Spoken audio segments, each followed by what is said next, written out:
Here's a secret about Gravity Falls nobody talks about.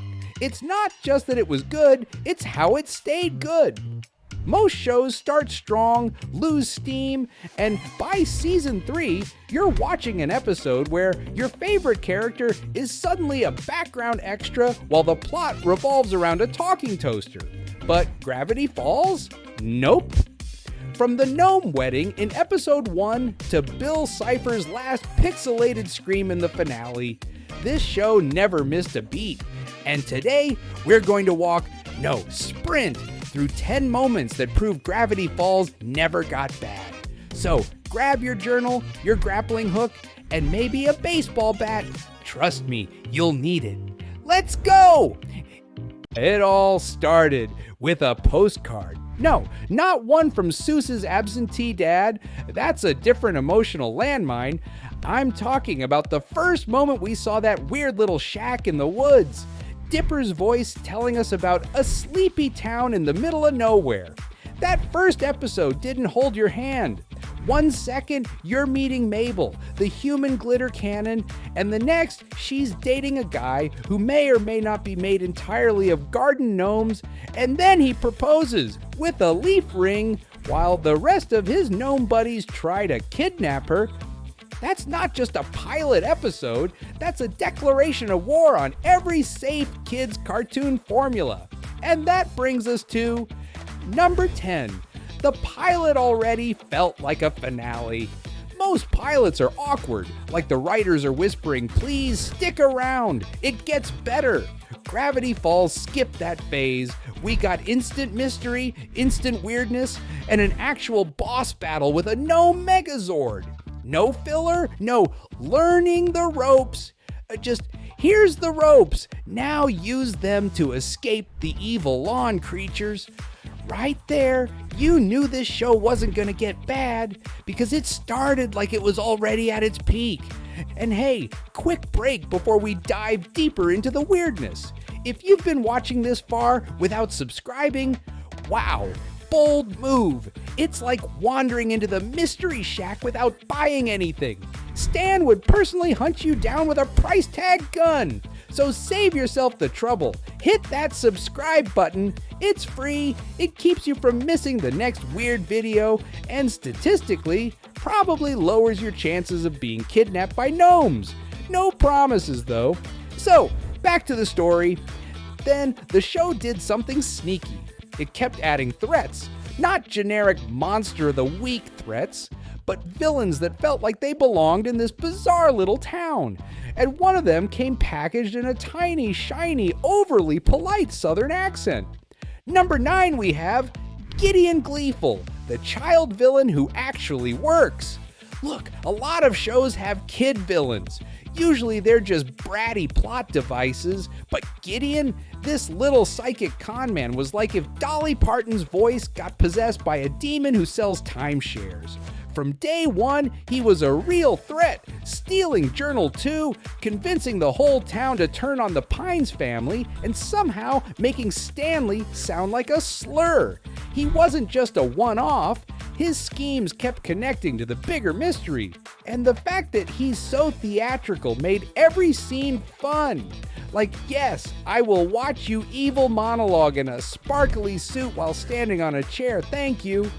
And just when you think, okay, it's a quirky mystery show with some funny villains, Gravity Falls quietly slides a crowbar into your brain and whispers, what if we scared the life out of you?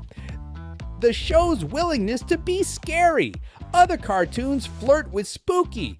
Gravity Falls took spooky out to dinner, married it, and now they're raising a family of trauma together. We got shapeshifters mimicking people down to their voices.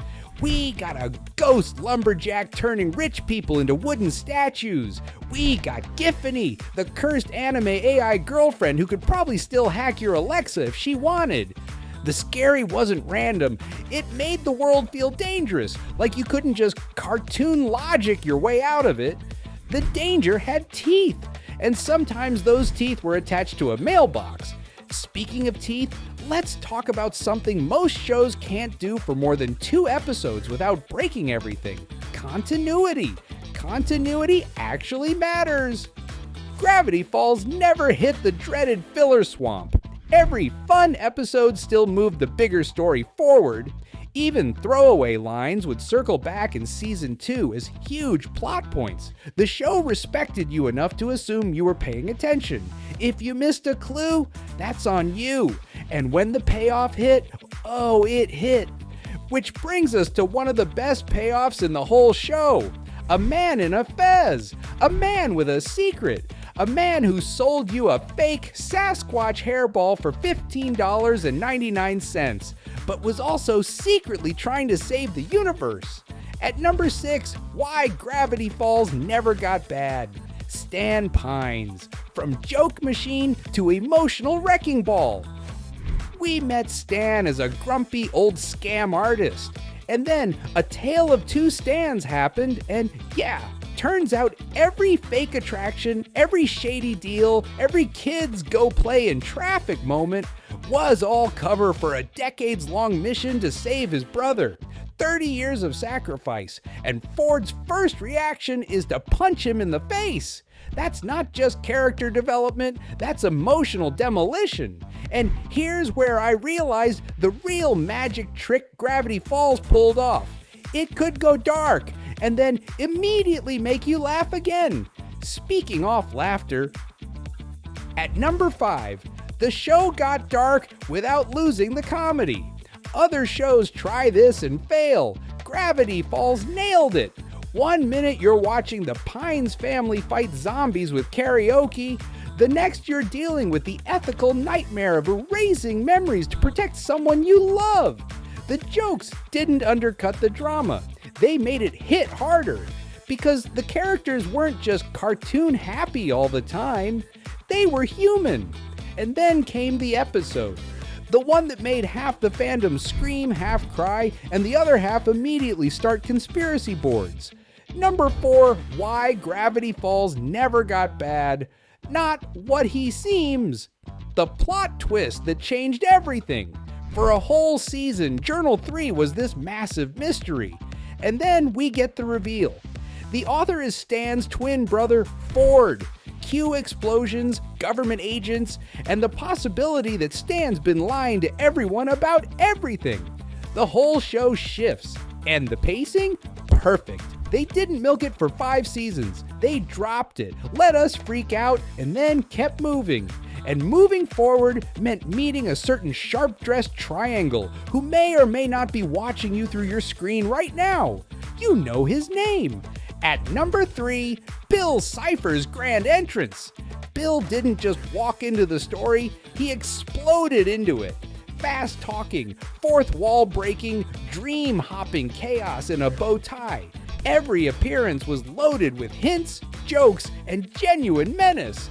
And he didn't stick around too long, just enough to make you wonder if maybe, just maybe, he's still out there. But all that chaos was building toward one thing, the sky cracking open, reality folding in on itself, and a giant triangle throwing a rave in your hometown. Now it gets serious. At number 2, I listed Weirdmageddon was actually worth the buildup. Weirdmageddon didn't pull its punches. It was insane, really insane. Flying eyeball monsters, time bubbles, apocalypse cults, and Stan's entire rogues gallery teaming up to save the day. It felt huge, but it also gave moments to every character. No one got sidelined. Even the tiny one-off weirdos from season 1 got their moment to shine or scream. And then, just when other shows would set up another season, Gravity Falls did the unthinkable. At number 1, why Gravity Falls never got bad. It ended on its own terms. 2 seasons. That's it. No dragged out storylines, no awkward college years arc, no forced spin-offs. Alex Hirsch walked away while the show was still perfect. Bittersweet? Absolutely. But better than watching it get stale. The finale didn't just wrap up the plot, it gave you closure. Even if that closure came with Stan losing his memories, Bill getting blasted into oblivion, and the twins heading home as summer ended. It hurt, but in the best way. So, Gravity Falls never got bad because it never gave itself the chance to. It respected your time, your brain, and your heart, while also scaring you half to death with haunted taxidermy. So, which moment made you realize this show was legendary? Drop it in the comments.